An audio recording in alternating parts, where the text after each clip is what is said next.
semuanya, selamat datang kembali di channel YouTube saya, Saniatul Hikmah.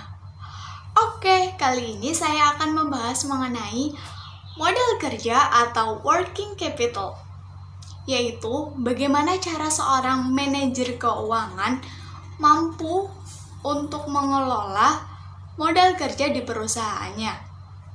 Jadi, kita diminta untuk melihat apakah modal kerja di perusahaan tersebut itu stabil, atau mungkin modal kerjanya sudah tidak ada, atau bahkan minus mungkin, sehingga perusahaan tidak mampu untuk mencukupi kegiatan operasional sehari-harinya. Atau mungkin kita sebagai seorang investment nih, yang akan berinvestasi di beberapa perusahaan, ya kita harus melihat apakah modal kerja perusahaan tersebut itu kuat atau tidak, sehingga kita bisa berinvestasi nih, bisa dalam jangka waktu yang cukup panjang buat bertahan gitu.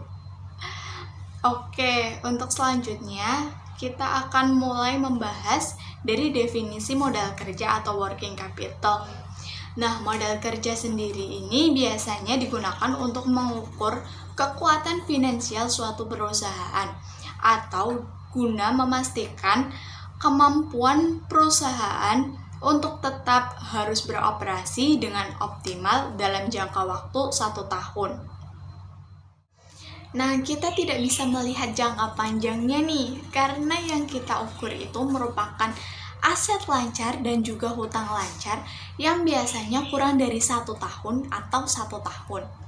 Contoh, kita akan investasi nih, mau invest.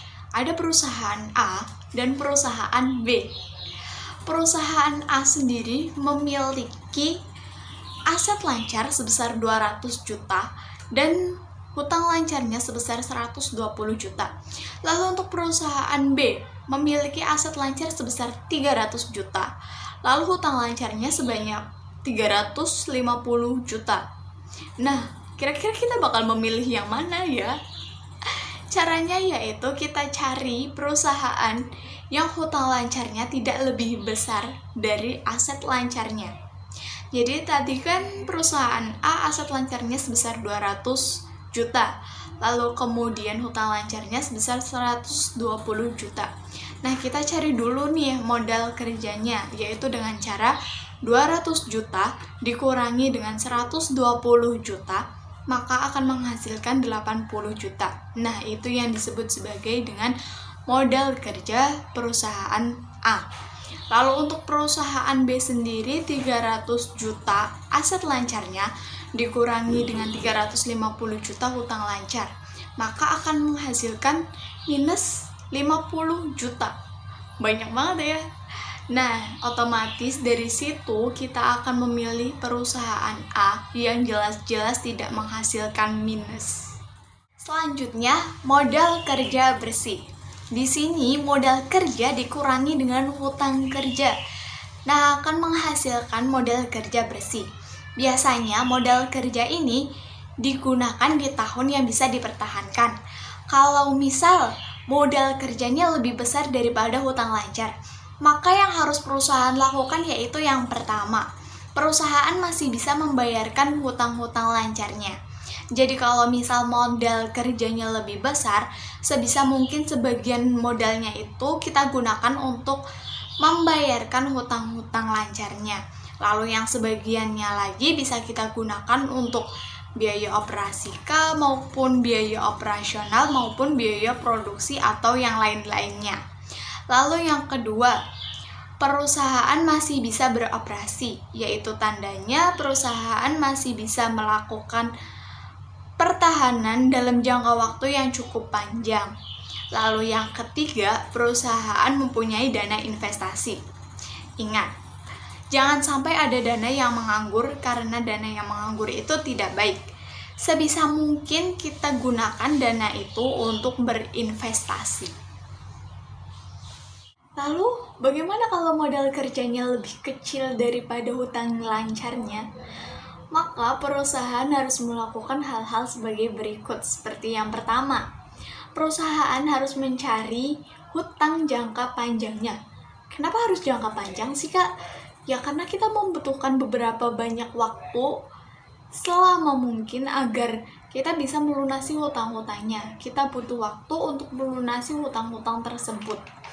Lalu yang kedua ada yang namanya mencari investasi, yaitu kita mencari orang-orang yang ingin menanamkan modalnya kepada perusahaan kita. Lalu yang ketiga yaitu dengan menjual aktiva yang kita miliki, agar dari hasil penjualan tersebut bisa kita jadikan sebagai modal perusahaan. Dalam manajemen modal kerja ada yang namanya istilah cash conversion cycle. Nah, untuk cash conversion cycle sendiri yaitu digunakan untuk mengukur perkiraan jumlah hari yang dapat mengubah aset lancar ke dalam kas yang dapat langsung digunakan. Untuk cash conversion cycle sendiri terbagi atas 3 macam, yaitu ICP atau Inventory Collection Period, lalu ada yang namanya RCP atau Receivable Collection Period, dan yang terakhir PDP atau Payable Deferral Period. ICP atau Inventory Collection Period yaitu perkiraan jumlah hari yang diperlukan untuk merubah persediaan yang dimiliki menjadi kas. ICP sendiri ini bisa digunakan untuk mengukur seberapa liquidnya aset dalam bentuk persediaan. Untuk rumusnya sendiri yaitu I dibagikan dengan COGS atau 365 hari sama dengan sisa persediaan per hari dibagikan dengan nilai penjualan per hari, maka akan menghasilkan jumlah hari yang diperlukan untuk menjual sisa persediaan. Lalu ada yang namanya RCP atau Receivable Collection Period yang merupakan perkiraan jumlah hari yang diperlukan untuk merubah piutang yang dimiliki menjadi kas. Untuk mengukur seberapa liquidnya aset dalam bentuk piutang, maka diperlukan rumus sebagai berikut. RCP sama dengan R dibagikan dengan CS atau 365 hari sama dengan sisa piutang per hari dibagikan dengan nilai penjualan kredit per hari, maka akan menghasilkan jumlah hari yang diperlukan untuk mendapatkan sisa piutang. Kemudian untuk yang terakhir ada yang namanya PDP atau Payable Deferral Period yang merupakan perkiraan jumlah hari yang diperlukan untuk membayar hutang lancar yang dimiliki dengan kas. Nah, untuk mengukur seberapa liquidnya hutang lancar, ada rumusnya nih, yaitu P dibagi COGS atau 365 hari, maka sama dengan sisa hutang per hari dibagikan dengan nilai penjualan per hari, maka akan menghasilkan jumlah hari yang diperlukan untuk melunasi sisa hutang. Nah, berikut ada contoh soal dari ICP, RCP, dan PDP nih. Yuk dibaca dan dipahami ya. Silahkan.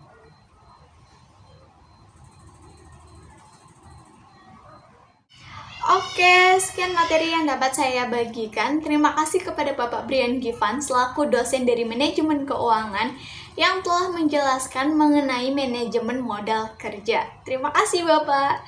Dan terima kasih kepada semua yang sudah menonton video saya. Jangan lupa untuk komen, like, and subscribe. Terima kasih and bye-bye.